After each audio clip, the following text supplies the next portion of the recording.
The spine, long viewed as a structural marvel susceptible to inevitable decline, is now at the center of a regenerative revolution.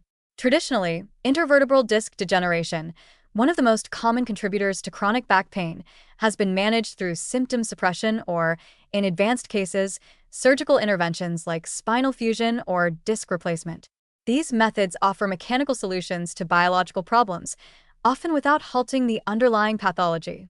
But with the discovery of the cellular drivers of disc degeneration, particularly the accumulation of senescent cells, a new therapeutic horizon is emerging.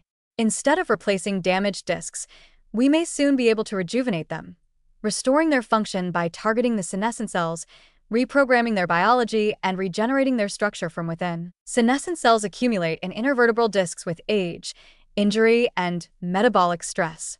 These cells, while no longer dividing, remain metabolically active and secrete a range of inflammatory and catabolic factors, collectively called the SESP, senescence-associated secretory phenotype.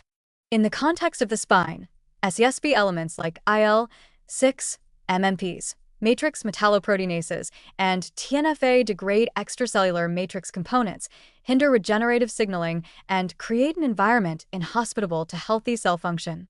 More troublingly, they may induce senescence in neighboring cells, compounding tissue dysfunction over time. This degenerative loop leads to disc dehydration, loss of mechanical resilience, pain sensitivity due to nerve ingrowth, and ultimately spinal instability. Senolytic therapies, designed to selectively eliminate senescent cells, are emerging as one of the most exciting strategies to interrupt this cycle. In preclinical models, senolytics such as dasatinib and quercetin, as well as newer candidates like ovanillin and navitoclax, have shown the ability to clear senescent disc cells, reduce inflammation, and partially restore tissue integrity. In some studies, treated animals not only showed biochemical improvements but also regained disc height and mechanical properties, indicating that structural repair may follow cellular cleansing. Importantly, these therapies are often administered intermittently, reducing long-term toxicity and making them suitable for a condition like disc degeneration that progresses slowly over time. Alongside senolytics, stem cell therapies are offering another promising path.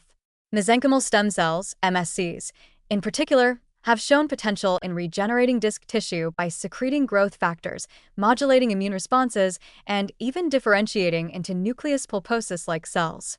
When delivered into the disc space, MSCs may help restore hydration and matrix composition, though their long-term viability in the harsh, low-oxygen, nutrient-deprived disc environment remains a challenge. Combining senolytics with stem cell therapy could be synergistic, first clearing out senescent cells to improve the microenvironment, then introducing regenerative cells to rebuild the tissue. This two-step approach mimics the body's natural healing logic, removing damaged cells before rebuilding structure. More experimental but deeply promising is the use of gene editing tools such as CRISPR-Cas9 to directly modulate the behavior of disc cells. By targeting genes that regulate senescence, matrix degradation, or inflammatory signaling, researchers are exploring ways to reset the aging or stressed disc cells back to a more youthful, functional state. For instance, genes involved in the P16-INK4A- or P53 pathways, which are key regulators of cell cycle arrest and senescence, could potentially be modulated to delay or reverse the senescent phenotype. Additionally, gene therapy approaches may aim to boost anabolic signaling, such as by enhancing the expression of agrecan or collagen type 2, essential components of healthy disc matrix. Though these regenerative strategies are still in early stages of clinical development, the paradigm they propose is transformative, that disc degeneration is not simply to be managed or cut out, but biologically reversed. Instead of replacing a damaged disc with metal or polymer, we may be able to restore its hydration, height, and resilience by addressing the root causes of cellular aging and tissue breakdown. This holds especially great promise for younger or middle-aged individuals with early degenerative disc disease who currently face a lifetime of pain management or the prospect of eventual surgery. Another advantage of these approaches is their potential to prevent progression.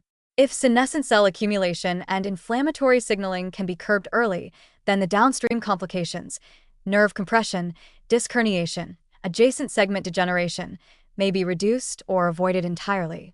In this sense, senolytics and regenerative therapies could shift back pain management from reactive to preventive, offering interventions that preserve spine function before irreversible damage sets in. The dream of regenerating the spinal disc is no longer science fiction.